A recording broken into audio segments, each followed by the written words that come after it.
Don't be ashamed to learn things that you need to know. Here's Sexplanations with Dr. Doe. Sexplanations podcast, episode 29, with my dear friend Peter Musser, who is an information and library sciences graduate student at UBC, Vancouver. Yay! Yay! Hi, y'all. You know what else you are? You are also a sex geek, and sex geek involved greatly with sex geekdom. True. You are former Navy. You are brother, son, friend, pan poly. You're all sorts of magical things. It's true. The list of my adjectives cannot be abbreviated very easily. That's not true. I'm sure it could be abbreviated very easily. Like pan and poly, those are abbreviations, right? Right. Do you identify as pan and poly? Or am I identifying you that way? It's weird. So for the whole poly thing, it's a little tricky because like up in Vancouver, while ethical non-monogamy is trendy, poly is a little bit less trendy. It's the same here. Yeah. Okay. Cool. But I figure for simplicity's sake, I am not one to let language get in the way of meaning and communication. So yeah, I'm pan, I'm poly, I'm bi, as, will come out in a video, or perhaps, given that we're in the future, has already come out. I don't know the timing for that, but yeah.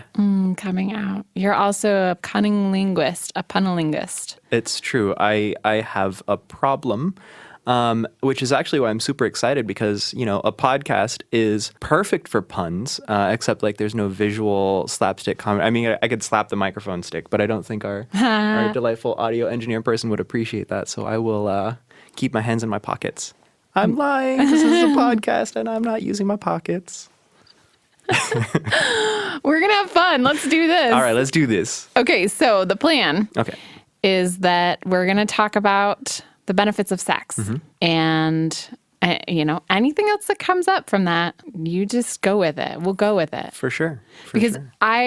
So the reason why I want you to be here to do this conversation with me is because you and I have a long rapport, but you have also only ever known me as Dr. Doe. That's true. So our relationship is really based in who I am as Sexplanations Lindsay, and then expanded beyond that versus people who have known me as non-Sexplanations Lindsay and have come into my life in other ways. That's true. And you are probably one of the first people for whom my relationship online, because we when we met first at the meetup, the Sexplanations meetup in Honolulu, and that was very much one of those instances where like, oh, you meet somebody from the internet and you're like starstruck and you're like, this person is amazing. Aww. And then you became a human over time as like you kept having me. I became a human? Right. Well, I mean, not that you haven't always been a human, but I just haven't had the evidence to back it up until we started to get to know each other. So yeah. We hung out. I drew pictures. I drew you a picture of a penis with a monocle. That's right, you did. Or a monocle penis? No, it wasn't a monocle. It was a spyglass. Oh, a penis with a spyglass. Yeah, because I was like, you should draw this for me so I can give it to my friend. And then I kept it because my friend doesn't deserve it. No, I'm just kidding. My friend definitely deserves it. She is a treasure, and that is my treasure. She can have something else. I'll draw you another one. Oh, thank you. Right. So we met in Honolulu. I was there on vacation and then decided to do a meetup. And we met up on the beach because why not? Right. Oh, I mean, Hawaii, where else are you going to meet up? Right. It was excellent. Huh. And you took your phone out and did some video and then made a little video of it later that was kind of directed toward Nick, I think. Yeah. What we did was what was it? Oh, because Nick at the time, he had his personal channel that he was doing stuff on. Right. So if you don't know, Nick Jenkins, who did the first episode of the Sexplanations podcast, was the videographer, editor, and director of Sexplanations, the original kind of team member with me. And we were so collaborative and had such a strong relationship that when I went and did this meetup, there was this sense of missing part of Sexplanations.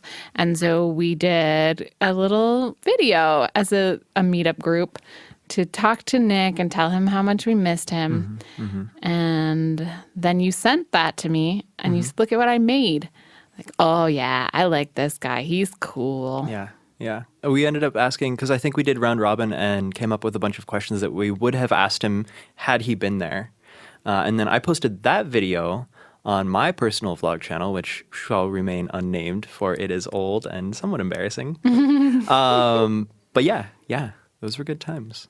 Yeah, now and here then we Nick are. responded. Yeah, he did. It was great. It was like We kept it going. It was the Wild West of YouTube, back when people actually replied to videos with other videos. Ooh. I'm making finger guns right now because Wild West. Yeah, it was good. I really liked it. I really appreciated that. And then our friendship grew because here's some advice.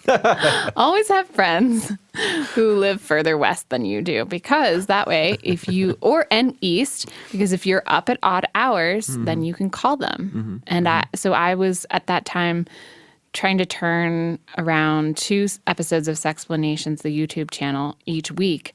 And that was a lot of really late hours. And so you would be 5 hours behind me, and I could call you at 2 in the morning my time, and you would be on your way to bed, but not there yet. It was, it would be like 9 o'clock. Yeah. I could be like, hey, Peter, let's talk. Oh man, y'all. So you want some you want me to dish on Lindsay some dirt? Okay, so Yeah, do it. let me tell you about the first time that this happened. So the first time that I got a call from Lindsay, what had happened was it was like 10 at night, and I was in Honolulu, and I had just wound down from like, I don't know, the weekend. It was probably a Sunday because I feel like I was still up late. But at the time I was working late. Anyways, I digress. So I get this call on Skype. I think it was Skype from Lindsay. And I'm like, oh, Lindsay, I haven't talked to Lindsay since she came out here. I wonder what's up. So of course I answered. And Lindsay's like, hey, Peter. And I'm like, oh, hey, Lindsay. Playing it cool because at this point you still weren't a human. So that happened very soon. I was like, oh, hey, Lindsay, what's up? And she's like, hey, I think I left the gas on my stove on, but I'm not sure, and I have a headache, and I have to get the script done like immediately, and I'm just sitting here like, oh God, is Lindsay about to die on the phone with me? Okay, Lindsay, so first and foremost, did you turn the gas off? And she's like, I think. I was like, check that first. And so you went and you checked, and like, okay, I'm pretty sure it's off. I'm like, okay, great, now open all of your windows, and then go ahead and send that script to me. And so you sent the script to me eventually. And you didn't die. And so I did some edits. What script was it? I can actually find that out. Okay. We'll use the magic of The magic of the internet. the magic of podcast editing. So I did do a quick statistical check the other day, though, because I thought that this might come up. I've edited 15 scripts for you. Oh my gosh. Right? That's awesome. So if you don't know this, I research and write the material for Sexplanations, the YouTube channel. It's not free form, off the top of my head, eloquent Lindsay. As you can probably tell from listening to the Sexplanations podcast. And so I will write around 900 to 1,200 words, which was a good suggestion from Hank Green when he was getting me started. And those are often done as Google Docs, which I can share with multiple people at a time. And so I'm trying to think of the sexual racism video that I did probably went out to the largest group of people. And then there was also one on signs of sexual abuse that also went out to a ton of resources, because I think it's really important to have multiple voices weighing in on the conversation and telling me if I am doing something wrong. And you've been one of those people for me many times. Okay, so what was the first one? Okay, so the first one I edited for you was April-ish 2014. So this is before we did the big VidCon thing. It was cognitive dissonance. Interesting. Yeah. That was the carbon monoxide. That was the carbon monoxide episode? influence one, yeah. So like, y'all, if you go and watch that episode, see if Lindsay is like more or less coherent. See if maybe there's some cognitive dissonance between how she acts in that video versus how you expect her to act in all other videos. She may have been high. Well, cool. Yeah.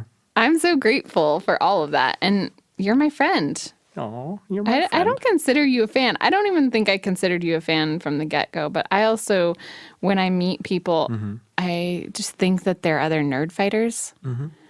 And so we're just part of this group where the circle keeps getting wider and wider and fits in more people. Not a ladder system. There's no hierarchy to it. So if you see me out and about, please feel free to say hi. I am a human being.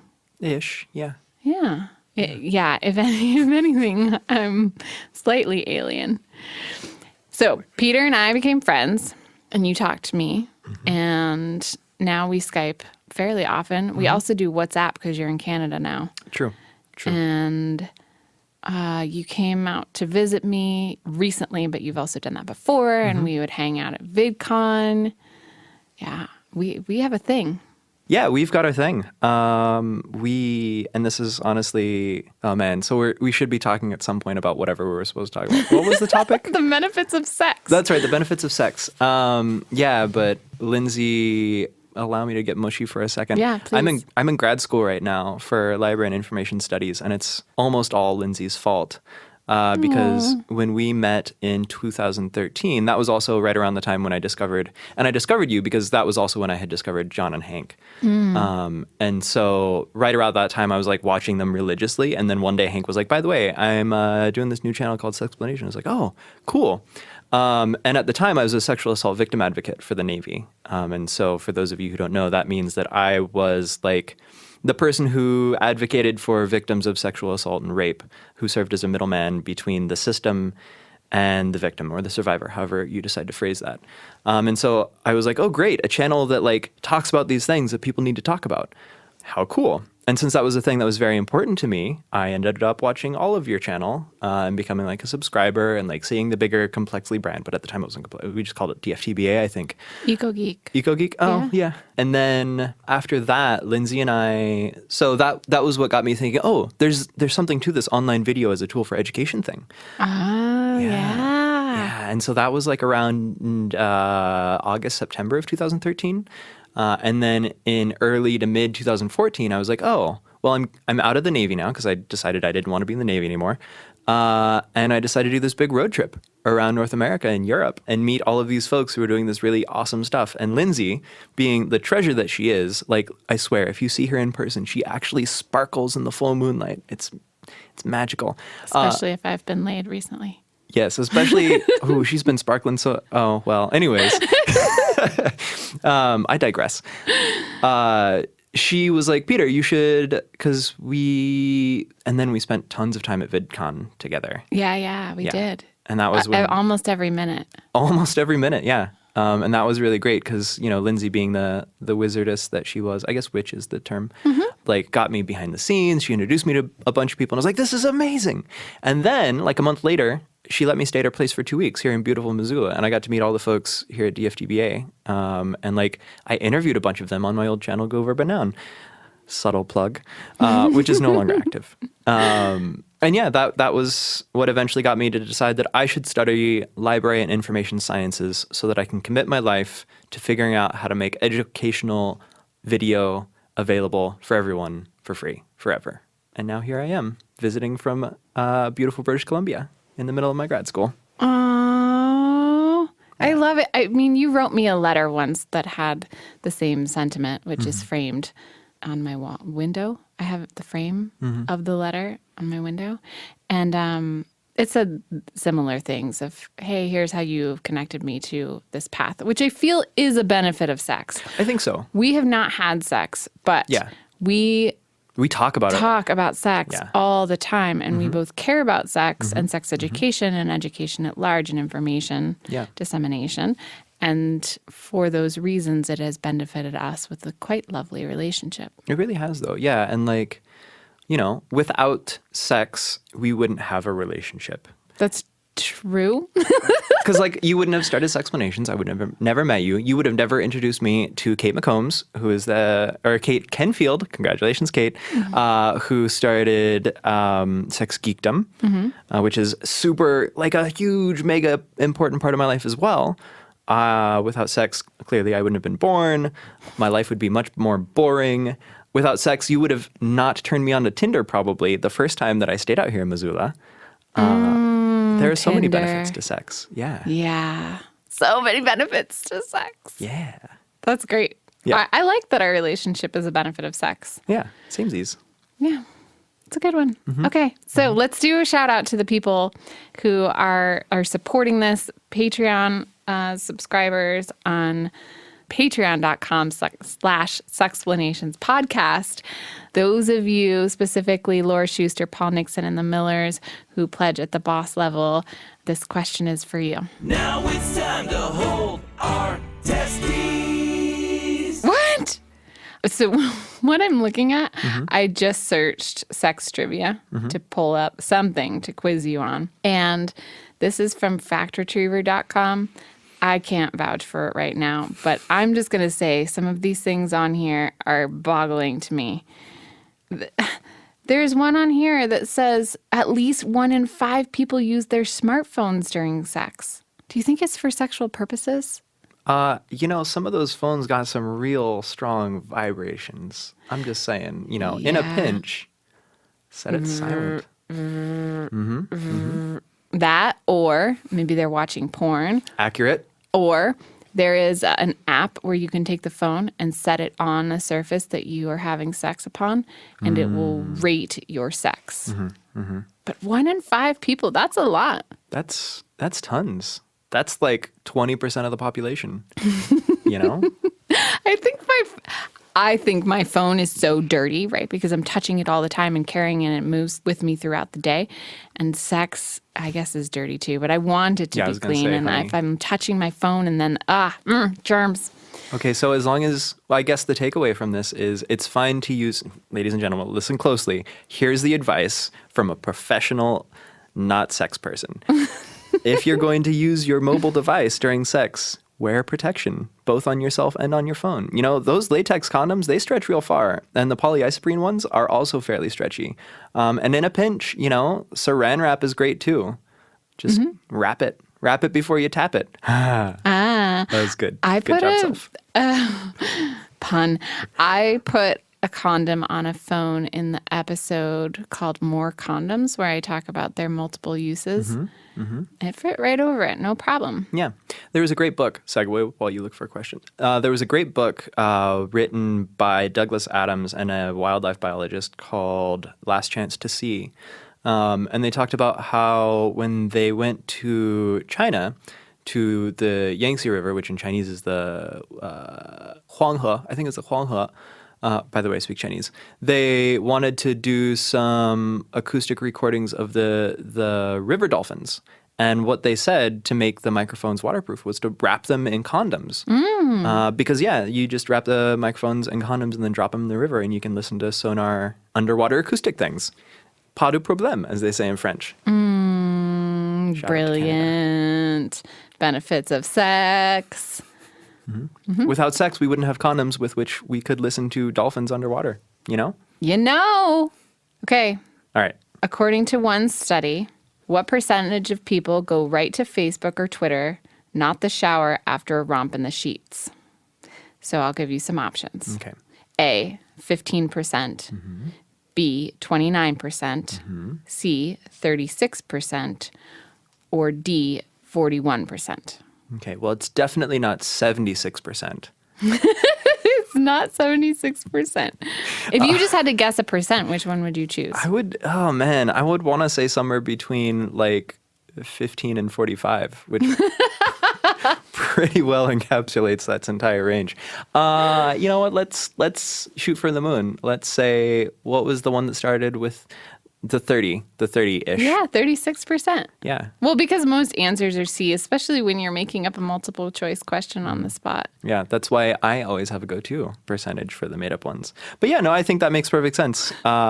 Who hasn't, in their short yet illustrious sexual life, gone onto Facebook and been like, hey, y'all, smiley face, and then set your feeling to like smug? Because like I will neither confirm nor deny, but if you look up my Facebook, which is set to private, you can search through all of my history and see all the times that I have done the deed. I have touched the topiary. This is more than a third of the population. Yeah. Is going to Facebook or Twitter right after sex. Lindsay, get with the times. Get on Facebook more often, and then you could be part of that statistic. We need to find this. I am sure that I have participated in this. Let's see. It says, interesting facts about sex in men's health. Year 2016. Yeah, definitely. Gosh. You know what? The best part of my day is when Tell I me. get into bed at night and then get to have sex. Oh. The worst part is anywhere from 10 to 2 hours later when the sex is done and I have to get out of bed to go to the bathroom. I just hate it so much. 10 to 2 hours. You mean 10 minutes to 2 hours later, right? This just in, ladies and gentlemen, Lindsay Doe is a self-proclaimed Time Lord and has a strange sense of how things work. You heard it first. Did I say 10 to 2 hours? 10 minutes? It's because you were to thinking 2 of how to hours. drive. You were thinking about the sex drive. Yeah. I'm a little Okay, so behind. 10, no. I thought the driving thing was 9 to 3. 9 and 3, 3 and 9. Whatever. Whatever. It's fine. Maybe this is why. You're a sexologist and not a driving ed person. Exactly. Exactly. I hate going to the bathroom after sex. When I was in the Navy, fun story. I was learning Chinese in Monterey at the time, and this was like my reckless years. And I had this friend whose name escapes me at the moment, and he would have loved a shout out, I'm sure. But he and I were talking about something about sex and how like his favorite moment after sex is getting up and going and taking a piss, because it's like, for guys anyways, and like for women it's the same, but biologically, but for guys it feels like really cleansing because like you wash out all of the semen and the seminal fluids and stuff like that. And like burning isn't the right word, but like you feel it. And then you feel it like run clear. And then you're like, that's nice. Fun aside. Do you think that it's sperm? That the sperm are misnavigated? Do you think that the sperm are trying to navigate their way back into your urethra? From where? When a person assigned male at birth ejaculates semen, 97 to 98% of it comes out, is what I am told statistically. And there is sperm left in what is still there. So, do you think that those sperm are trying to swim into the urethra? Swim through the mucous membrane of your own body? No, because, well, I mean, first of all, there's the whole idea of intention. Sperm, like, are machines, basically, and so they do whatever they want. But I think, honestly, sperm, because they're already in the urethra at that point. Why would they be trying to swim back into the urethra? Well, they're very smart. Let me take that back. They're not very smart, but what I'm told is that if you put an egg and a sperm, multiple ones, in a dish under a microscope, and you swirl the sperm around, they will redirect themselves to go toward the egg. But not all of them do this. Some of them just go wishy-washy and don't make any sense. And so I'm wondering if those sperm are irritating your urethra. No, I think it's not that irritates. It's the change from like a very basic, or is it slightly acidic? I don't remember. Urine? No, the seminal fluids. I think it's slightly basic because it think helps so. deal with the acidic nature Yeah. of the uterus and the vagina. I think it's having that sudden contrast between a slightly basic environment to a whatever urine is, and we can Google that, but I think it's the nutrient contrast. is neutral. It might be neutral. So it might just be that shift. Yeah. But I don't think it's the semen trying to get back. I mean, if I were a sperm and I did not make it into a womb, I would have super big buyer's remorse, and I would have been like, I should have caught the next train. And I'd try to swim right back up that channel into my cozy little testicle. But not being a sperm, this is not an option for me. But that door closes. Especially when you pee after sex. Everyone ought to pee after sex. It's true. 10 out of 10 would recommend. Flush that literal shit out if you need to. Pee that, I got nothing. I'll think of some puns. Something about gametes. I mean, that is the reason why someone assigned female at birth should pee after sex, is because if you get any sort of E. coli from the anus being so close to the vagina into the meatus, which is the urethral opening, then you have a very high likelihood of urinary tract infection. UTIs are literally the worst. Which is not a benefit of sex. No, that is a opposite of benefit of sex.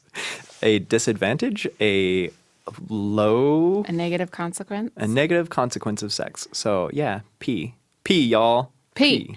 Let's play the episode of Sexplanations YouTube channel where we talk about the benefits of sex. Okay. Just do a little run through of all of the things that are out there. Cool. We admire, and we'll keep going. We'll keep adding to the list. Okay.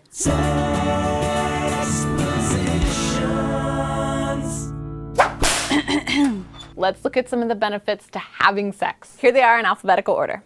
Boost the immune system, burn calories, communicate messages. Connect partners, cut the risk of a fatal heart attack in half and decrease cancer risk. Diminish depression, elevate mood, and elicit pleasure. Energize, enhance skin complexion, and entertain. Expose vulnerabilities, express attraction, foster desire. Free inhibitions, heighten senses, improve sleep. Increase blood flow, lessen cramps, lower blood pressure. Minimize incontinence, postpone worry, prolong life. Raise self-esteem, reduce stress, refocus your attention. Regulate menstruation, relax the body and mind, and release tension. Relieves pain, shows affection, slows signs of aging. Speed up the healing process, stall tooth decay. Technically not a sexual benefit, more of a seminal benefit.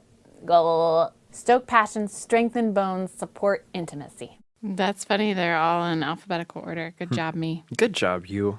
I just noticed when watching it that Nick, who did all of the text for it, made relax the only cap-locked word. Relax! Well, now we know where Nick's priorities were at the time, which is Relax! totally reasonable. That's a good list of benefits, though. Yeah? Yeah. And like, so you think about I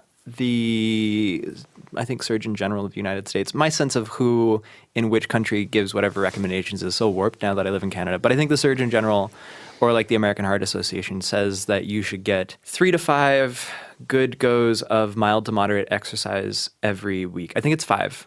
It's a stat that we throw out at the Wellness Center at UBC. Shout out to Amanda Unruh, my favoriteest sex person ever, except for Lindsay and Kate. You are all great people. But like, so even though sex doesn't really get the heart rate up a lot, like people always think, oh man, I'm going to go so hard. Like unless you really go like full bore, it still gets you up to like between 110 to 130, which is like taking a brisk walk. And so if you go at it 5 times a week, boom, there's your cardio. There's your mild to moderate exercise. Depending on how long you go for and also how boars have sex. This is true. Oh, no, not have sex with a boar, but like a drill. It's a drill metaphor, like a big old Boar. like a drill boar. Like, I don't know where this metaphor's going. I love your hand motions right now and wish everyone could see them. But yeah, and a lot of the benefits from sex derive from that 250 or however many minutes that comes out to be of mild to moderate exercise per week. That's where the stress relief comes from. That's where the heart healthiness comes from. All that jazz.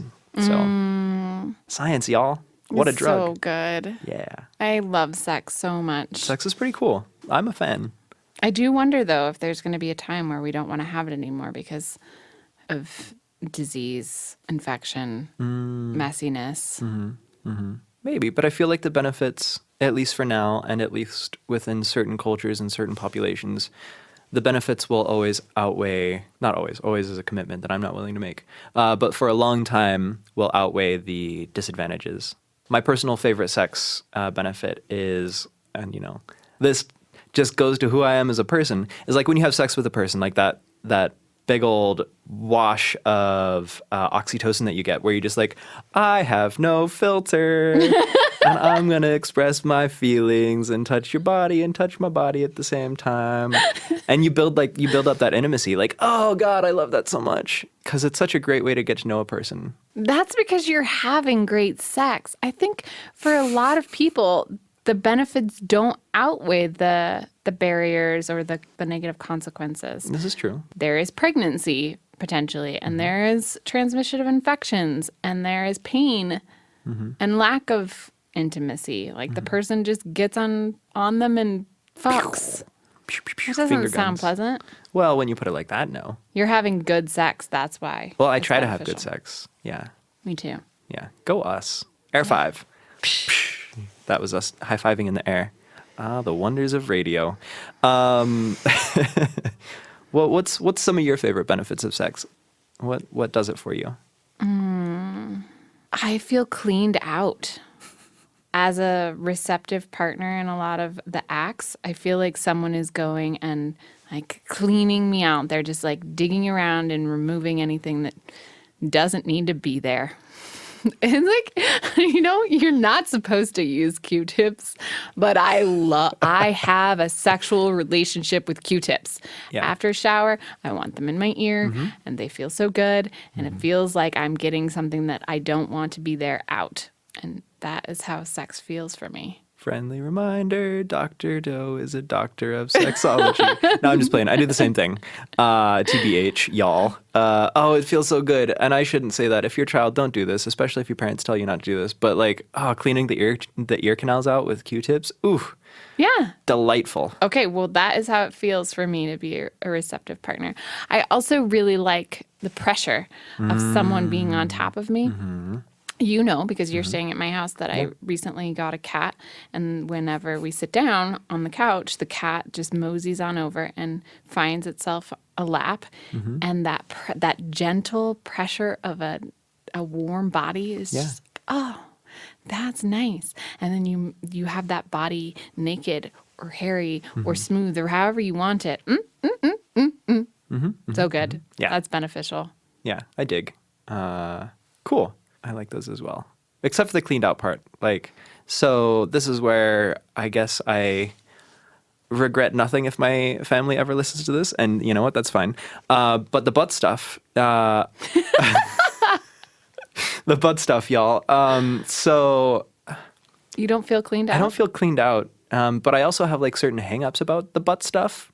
Because there's a certain interesting thing that goes on in the sex culture that exists wherein anal sex is a thing. And it's that many different people have many different standards of how you get to the point where you have anal sex. And that can range from, the mood strikes, I also strike, to, honey, you better clean that out. You're going to rinse that sphincter and rectum for 2 hours. And if anything brown comes out, you're going to be a hot wreck. And we're going to throw you right into the fire. Not literally a fire, but That's good. having that big discrepancy, or not discrepancy, but that big range of how people feel anal sex can be approached kind of makes it really complicated to pursue and get gratification from. So. Sir, condoms. Yeah, that's my feeling. I think condoms are very important, not just for STI, but also for general cleanliness. And it makes cleanup so much easier no matter what kind of sex you're having. So yeah, shout out to condoms, my OTP. Yeah, they make a lot of things easier and harder too. You're not wrong. What do I think about that? I don't feel cleaned out during anal sex. I haven't had it in a really long time. I used to do it a lot. In my teens and early 20s. But less of an itch scratched. You said butt. I just want the record to state that Lindsay said butt. Okay. But yeah, it's definitely a different sensation. I mean, granted, I guess I can also be penetrated in the face place, but anal sex has a very different lure than regular sex, than the sex where I'm the partner who's penetrating. And I like both of them. But yeah, I would never think of it as being cleaned out as a sensation that I would get from that. So that's very interesting. That's very interesting. It's a benefit for me. It doesn't have to be a benefit for everyone. Take what you want and leave the rest. Yes. I've heard you say that so many times. Yes. Yeah. I'm thinking about this one time. I think I had anal sex. I was in high school. And it's not Santorum. Santorum refers to what? Smegma. No. Isn't it? No. It's the combination of semen and something else. Because it's named after Richard. Rick Santorum, who was that piece of work. Not very nice to queer individuals. And so Dan Savage requested a redefining. A rechristening. Of Santorum. And it's the frothy mixture of something and something. Anyway, so if you have unprotected anal sex, this is benefits. unprotected anal sex, then the semen goes into the rectum and it makes this kind of like spider web goo thing with any little like fecal matter. And that little pod comes out afterward. Oh, interesting. You basically make a little like semen nugget. How repulsed are you now? You know what, Lindsay? On second thought, maybe let's not go to McDonald's after this. Never. Now I neither want a Frosty nor chicken nuggets. You have ruined me. You have ruined me. Well, but I want to tell you though. Okay, so Okay, tell me. That's unappetizing. But what's so amazing is that I don't know if this happened or how it happened, but supposedly fecal matter got onto the sheets after this episode. And my boyfriend at the time was so sweet. He just took the sheets off the bed and went and washed them. And I don't know that lying was so awesome, but he pretended like it was menstrual fluid and it was no big deal because he didn't want me to think that I had shit the bed. And that's very sweet. Well, I mean, it is sweet, but also I think at that time I was like, yeah, like that happened. That's okay. Yeah. No, that's one of the things which kind of goes back to that whole oxytocin spike is like, the barriers come down, the filter comes off, and like people are more willing to be understanding of each other in that moment. Like I remember the first time that I had sex with a partner who was menstruating, she was so like she had forgotten that she was menstruating or whatever, I don't know.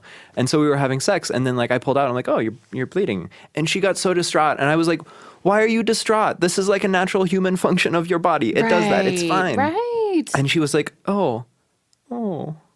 And then we had banging sex. Yeah. Because like now she was no longer like freaking out about this. And I was still my like 22-year-old hormone raging sailor boy who just like got super brownie points with his partner. But yeah, like your body made it. It came out of your body. What's the big deal? Y'all, like as long as you wash up afterwards. But I don't know. You're welcome for letting you stick your dick in my ass. Exactly. Yeah. Go wash the sheets. That's part of the deal. It's okay. Yeah. I think that intimacy you refer to as a benefit is always happening with me. That maybe a benefit of sex is that I am turned on all the time and I am always in that say what I need to say kind of mode. Could be. Good benefits of sex. Good benefits of sex. What? Okay, now we have one more. Well, you want to do the Kegels? Ooh, yeah. Do you pronounce it Kegels or Kegels? I pronounce it in the proper Spanish way. Kegel.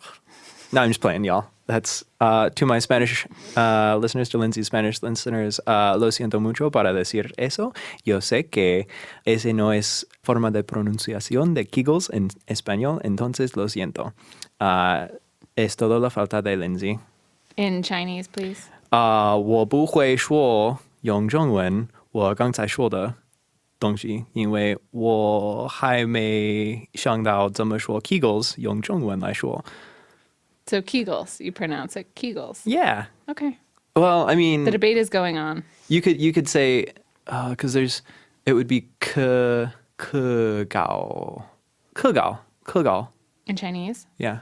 Because there's no key sound. There's no character that sounds like, at least in Mandarin. Let me rephrase that. There's no key sound in Mandarin. There's ke and there's ka. You could say, and there's no k. But what would you don't think there would be a completely different word? Well, so if you wanted to actually say the word Kegels in Chinese, like according to what it means, which is what often happens, it would be like squeeze crotch muscle.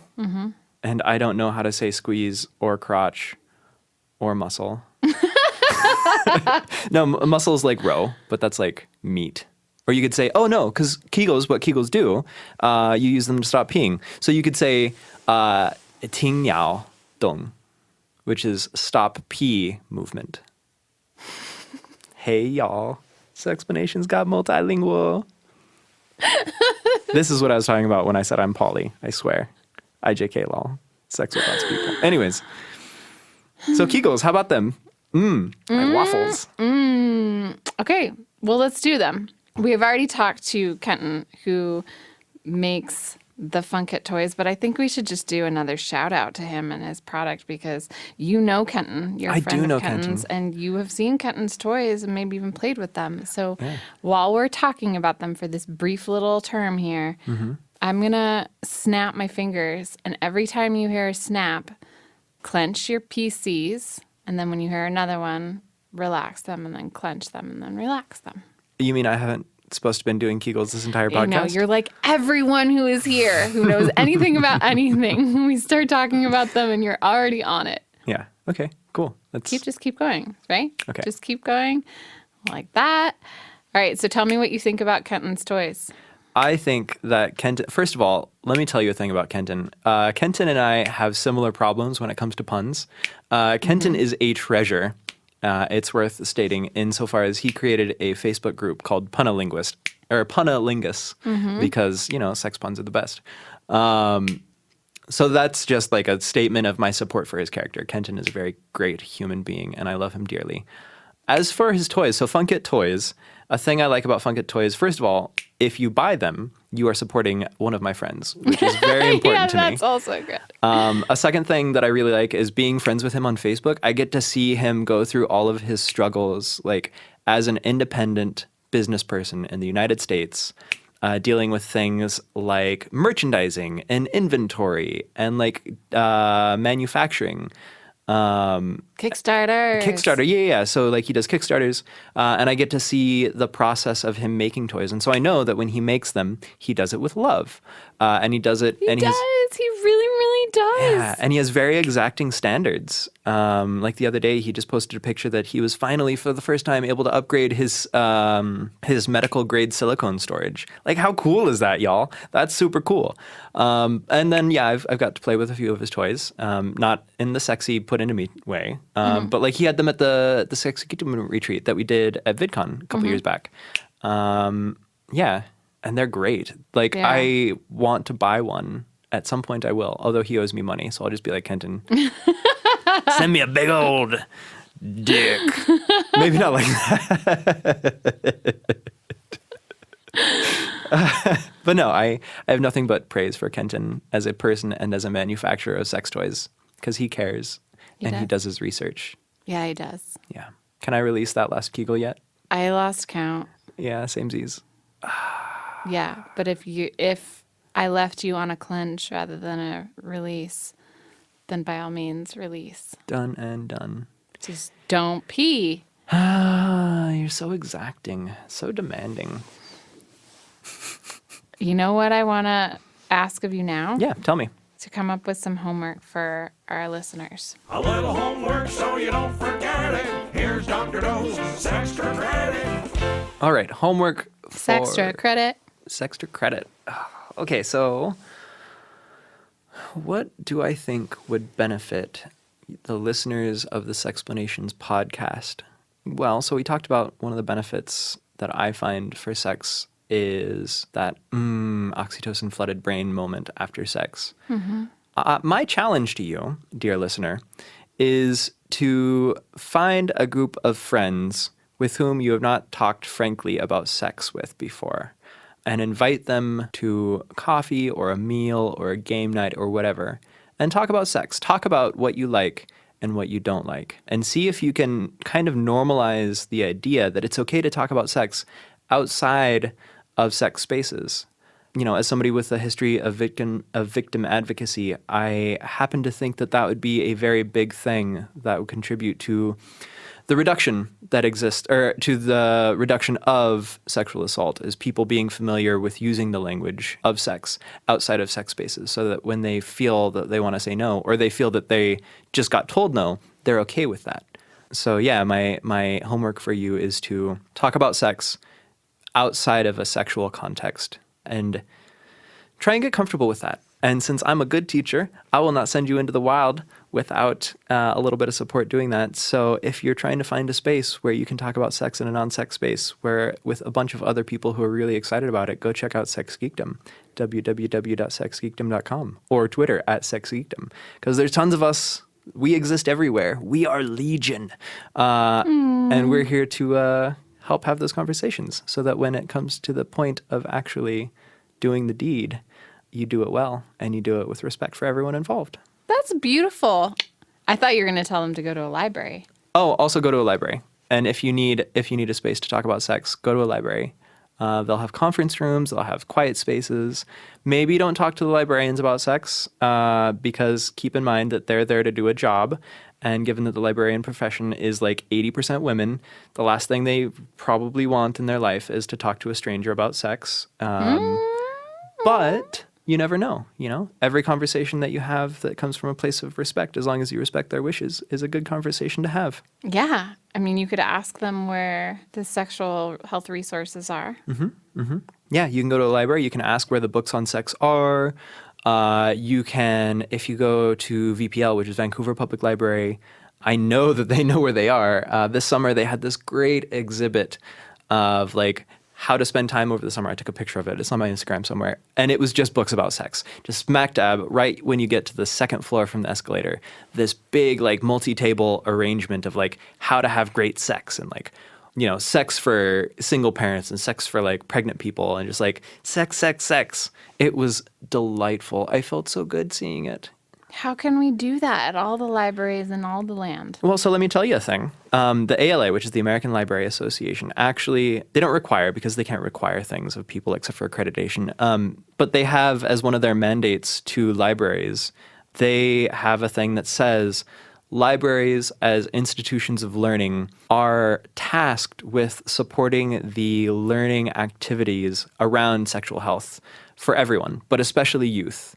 And so libraries should go out of their way to promote that kind of knowledge acquisition in their communities, which is like super important because that when you go to like public schools or schools in general, which is one of the reasons I adore you, you don't get high quality sex ed a lot of times. You aren't allowed to have those frank discussions of sex because it's taboo or it's super big air quotes inappropriate.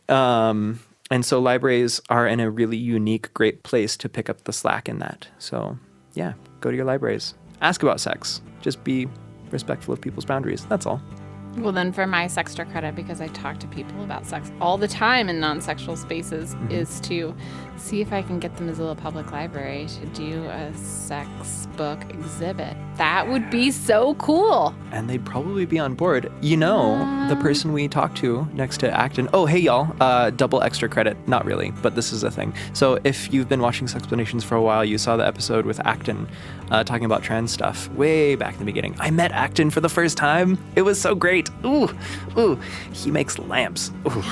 But anyways, he was sharing booth space here in Missoula with a wonderful person who serves on the board of directors of the Missoula Public Library. I didn't realize that. And so maybe you can reach out to her and be like, hey, how can I make this happen? She also has her MLIS, her Master's of Library and Information Science, from UW, University of Washington. So. Okay. I have a plan. You got I have an assignment. Yeah, save the world. Moaning, another benefit of sex. Well, Peter, you're so incredibly awesome. You already know that. So incredibly awesome. But bonus points for coming on to the podcast and co-hosting with me. Thank you so much for inviting me. I was really excited to obviously come out here and spend time with you, but then also get to contribute in some small way to the greatness that is Sexplanations. You have. You have indeed contributed in many, many ways, including late night conversations, editing support, and, general friendship. It's true. I like you. I like you back. Good. We're actually touching each other's knees right now. Lindsay, why are you getting so... No, I'm just playing, y'all. We're sitting across from each other. 8 feet from each other. Okay. Well, thank you. And thank you to Complexly for production and Cinema Studios, Callie for editing all of this together into something cohesive, and Count Boogie for the jingles, and Cora and Paro. I'm still learning. Stay curious.